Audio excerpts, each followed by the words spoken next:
안녕하십니까, 문틀란TV입니다. 사의를 표명한 이용구의 충격적인 택시기사 폭행 영상이 2일 SBS를 통해 공개됐습니다. 이용구가 택시기사 목을 조르고 욕설하는 37초 분량의 영상입니다. 차량이 움직이고 있던 상황이란 점도 화면을 통해 확인돼 이용구는 특가법 적용에서 벗어나기 어려운 상황입니다. 이 충격적이고 생생한 동영상 증거가 이제야 언론에 공개됐다는 점, 그리고 이용구에 대한 소환 수사가 6개월간이나 멈춰서 있었다는 사실이 참으로 놀랍고 수사기관들의 권력자 눈치 보기에 심각한 실태라 할 수 있습니다. 폭행 동영상에 나타난 이용구의 모습은 한나라의 고위 공직자의, 그것도 법질서 수호를 책임진 법무부의 고위 공직자의 모습이라 믿기 어려운 충격적이고 막장이나 다름없는 모습이었습니다.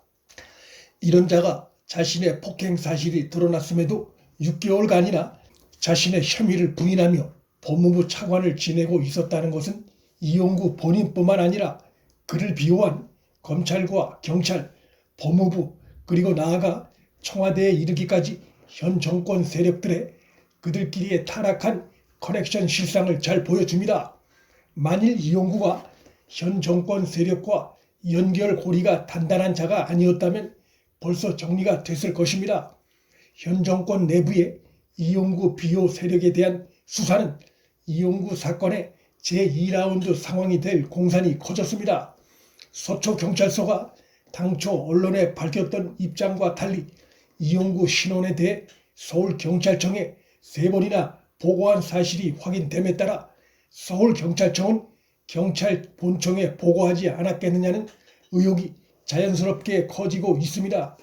또 경찰청은 권력의 민감한 특성상 청와대 민정라인에 보고하지 않았겠느냐는 자연스러운 의혹도 꼬리를 물고 있습니다. 경찰청에선 지휘라인 보고가 아닌 실무자 사이에 연락을 주고받은 것이라고 주장하고 있지만 공기관 보고에, 그것도 수사기관 사이에 보고에 적당한 보고라는 것은 없습니다.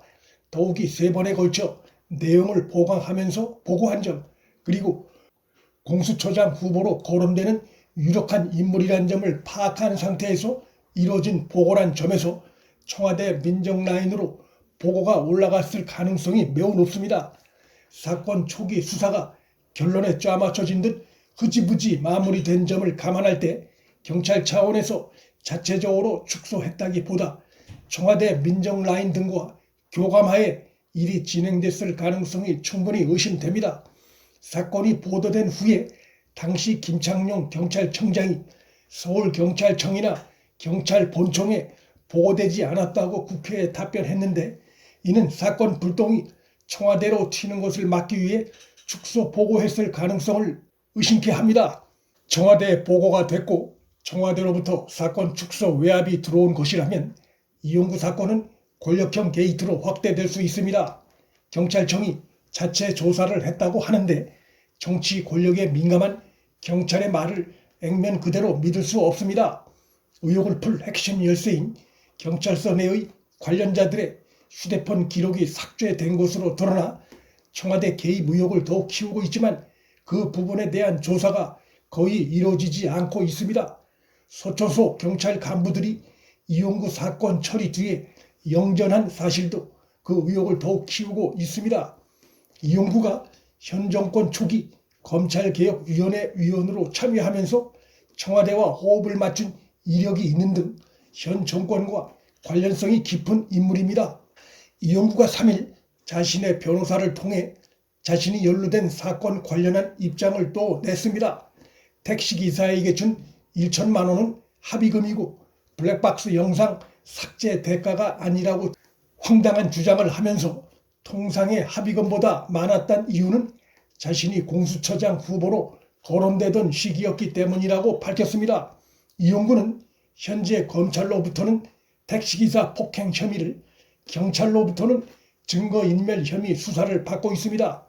이날 이용구의 이 같은 입장은 택시기사 폭행은 동영상이 공개된 만큼 어쩔 수 없이 인정하지만 증거인멸 혐의는 받아들일 수 없다는 의도입니다. 증거인멸 혐의 자체가 구속으로도 이어질 수 있는 중대 혐의인데다가 두 가지 혐의가 병합될 경우 처벌이 가중될 수 있다는 점을 의식한 방어적 행동입니다.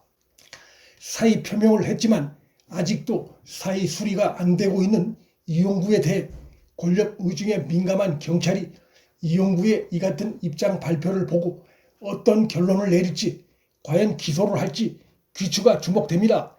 이용구가 이날 택시기사가 억울하게 증거인멸 혐의를 의심받고 있다고 한 것은 택시기사가 불쌍해서라기보다 택시기사가 기소가 안 돼야 자신도 증거인멸 혐의에서 벗어날 여지가 생기기 때문에 나온 반응입니다. 경찰이 택시기사까지 증거인멸 혐의 적용을 검토하는 것은 다분히 보복적인 냄새가 납니다. 택시기사의 언론 인터뷰와 폭로로 사건 축소 은폐가 드러난 경찰이 일종의 그에 대한 보복적인 기소를 검토하고 있는 정황입니다.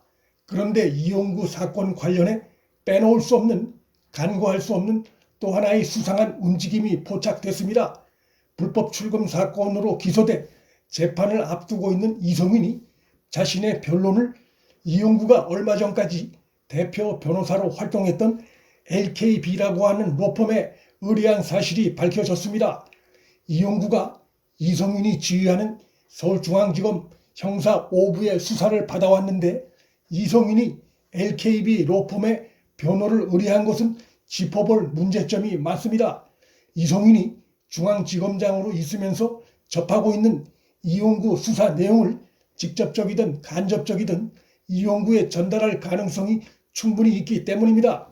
경찰 조사도 결국 기소 단계에선 검찰의 수사 지휘를 받아야 하는데 그 과정에서 경찰의 수사 기밀이 역시 이용구에게 새나갈 가능성도 의심할 수 있습니다. 그렇다면 이성윤이 이용구가 대표 변호사로 있던 LKB에 변론을 의뢰하면서 자신이 노린 것은 무엇일까? LKB는 우리법 연구회 출신 이광범이 설립한 로펌으로 그는 문재인과도 오랜 인연이 있는 인물입니다.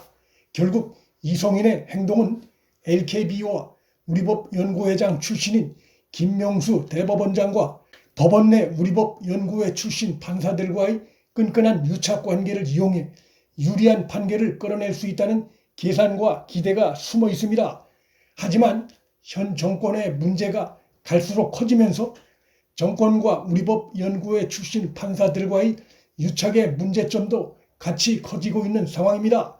최근 김명수의 정치권 눈치보기 발언 파문 이후 이 단체에 대한 법원 안팎의 비판도 고조되고 있는 상황이어서 이용구나 이성윤의 뜻대로 재판 상황이 전개될지 미지수입니다.